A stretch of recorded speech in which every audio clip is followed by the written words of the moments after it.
안녕하세요. 맘스 챌린지 카페입니다. 요즘 인스타그램 친구를 줄여서 인친이라고 하죠. 이 말 속의 친구의 의미는 좀 많이 희석되어 있지 않나 싶어요. 우리 삶에 멋지고 행복한 하이라이트만 보여주고 박수 쳐주는 관계. 진짜 친구 맞나요? 진짜 친구는 기쁨도 슬픔도 지루함도 함께하고 서로 눈을 맞추고 온기를 나누는 관계라고 할 수 있겠죠. 오늘 소개해드릴 책에서 저자는 말합니다. 미디어는 그 자체가 메시지다. 우리가 어떤 새 미디어를 사용한다는 건 새로운 안경을 쓰고 이전과 다른 방식으로 세상을 바라보는 것과 같다는 말이죠. 텔레비전, 인스타그램, 이런 미디어가 우리에게 주는 메시지는 뭘까요? 중요한 건 겉모습이다. 사람들이 우리의 겉모습을 좋아하느냐가 가장 중요하다라는 메시지를 은연중에 담고 있죠. 여러분 혹시 요즘 진짜 친구들을 직접 만나서 깊이 있게 대화하는 시간보다 SNS 속 텅 빈 가짜 우정에 쏟는 시간이 더 많다고 느껴지진 않으신가요? 오늘 여러분에게 소개해드릴 책은 요한 하리의 도둑맞은 집중력입니다. 저는 이 책이 집중력의 위기를 느끼는 모든 분들에게 유익하다고 생각하지만 누구보다 자녀를 키우는 부모님들이 꼭 읽어보셨으면 좋겠어요. 이 책이 저자의 아이에 대한 이야기로 시작해서 마지막 장엔 결국 다음 세대에 대한 어른들의 책임으로 마무리하고 있거든요. 책을 고를 때 책 후기들도 좀 참고하기도 하는데요. 재미있는 후기가 있더라고요. 좋은 책인데 정말 내 집중력을 도둑 맞았는지 완독하기 어려웠다라는 후기도 꽤 있었어요. 430페이지가량 꽤 볼륨이 있는 책이어서 저도 완독하는데 시간이 좀 걸렸어요. 그래도 끝까지 읽을 수 있었던 게 읽을수록 계속 다음 장의 내용 또 저자의 결론이 정말 궁금해지더라고요. 흔한 자기계발서처럼 문제는 이거니까 이렇게 하면 해결됩니다 라고 쉽게 결론을 내주는 책은 아니었어요. 집중력 문제에 대한 꼬리에 꼬리를 물고 저자가 직접 각 분야의 전문가 과학자들을 계속 찾아가서 치밀하게 인터뷰하고 함께 토론하는 아주 긴 여정을 담고 있는 책입니다. 읽으면서 정말 충격적이고 화가 났던 부분이 우리의 집중력을 빼앗아서 돈으로 바꾸는 거대 테크 기업들의 비밀을 폭로하는 부분이었어요. 구글, 유튜브, 인스타그램, 페이스북 등 이런 시스템을 설계하는 개발자들이 가장 중요하게 생각하는 것은 스크린 타임. 사용자들의 스크린 타임을 늘려서 광고를 더 많이 보게 해서 수익을 올리는 거죠. 그래서 우리에게 끊임없이 알람을 보내고 비슷한 콘텐츠를 추천해서 핸드폰을 내려놓지 못하게 하는 거죠. 더 무서웠던 건 감시 자본주의인데요. 마치 주술사가 저주 인형을 만들기 위해서 머리카락, 손발톱을 수집하는 것처럼 테크 기업들이 우리의 검색 내역, 대화 내용, 자주 가는 장소, 이메일을 전부 읽고 우리의 프로필을 적절한 광고주에게 판매합니다.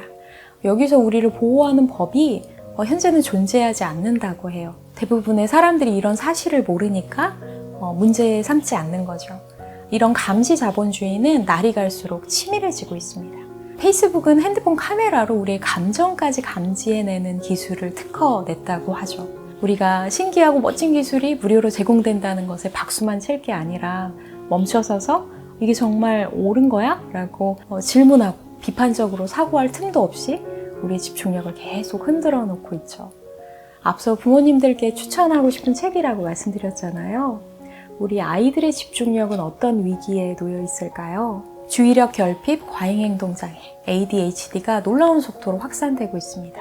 미국 청소년 13%가 ADHD 진단을 받고 강력한 각성제를 처방받고 있다는데 왜 이런 현상이 발생하는 걸까요? 사실 과잉행동은 동물들에게 먼저 발견받았어요. 야생동물이 아닌 공장식 축산 또 동물원에 갇힌 동물들에게서요. 자기가 살던 환경과 전혀 다른 감옥 같은 곳에서 평생 죽을 때까지 갇혀있으니 제정신일 수 없겠죠. 그래서 자신의 신체 일부를 물어뜯고 먹고 심지어 스스로 목숨을 끊는 동물들도 있습니다. 동물원의 거의 절반가량의 동물들이 정신과 약물을 투여받고 있다고 하죠.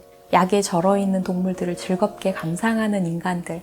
어떻게 보면 정말 섬뜩하고 기괴한 일이죠. 마음껏 달리고 무리와 어울려 사냥하는 그런 본성이 좌절될 때 진짜 삶을 부정당했을 때 집중력은 망가지고 강박적인 행동들이 나오게 되는데요. 요즘 우리 아이들의 생활 패턴은 어떤가요?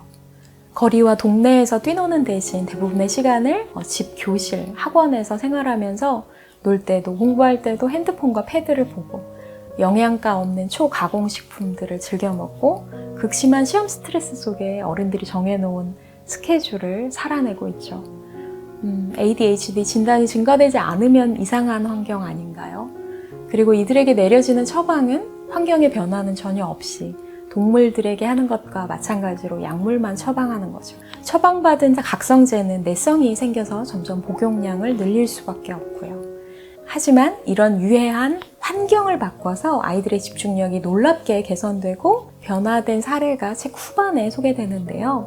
중요한 건 아이들이 어른들의 간섭 없이 자유롭게 놀고 배회하고 스스로 질문할 때 훨씬 더 유능해진다는 사실입니다. 여러분, 이번 크리스마스 때 눈 내리는 거 보셨나요? 집중력과 몰입은 조용히 천천히 내리는 눈처럼 그렇게 우리에게 찾아오는 것 같습니다. 빠른 속도, 많은 정보가 아닌 천천히 한 줄 한 줄 읽어가는 소설처럼 여러 번의 만남과 대화로 돈독해지는 관계처럼 많은 시간, 다양한 경험 속에 우리에게 찾아오는 것 같습니다. 우리가 죽음을 앞두고 팔로워나 좋아요 숫자 따위를 떠올리지는 않겠죠. 우리가 몰입했던 순간, 깊은 온기를 나눴던 사람들이 떠오를 거예요.